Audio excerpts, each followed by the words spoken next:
சில மக்களுக்கு மட்டும்தான் அல்லாஹ் சுப்ஹானஹு வ தஆலா தன்னுடைய அர்ஷுடைய நிழலை கொடுப்பான். அல்லாஹு அக்பர்.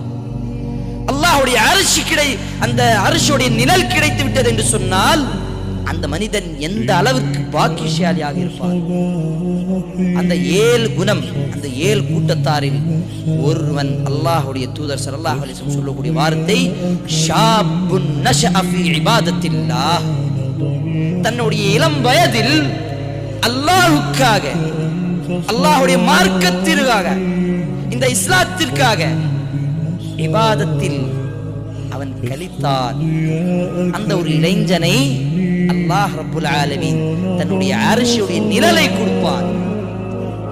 வயசானதுக்கு பிறகு எல்லாம் பள்ளிவாசலுக்கு தான் போவான். பேசுறதுக்கு நேரம் இல்ல, பேசுறதுக்கு ஆட்கள் இல்ல, வீட்டுல டைம் பாஸ் ஆகல, ஏதாவது பேச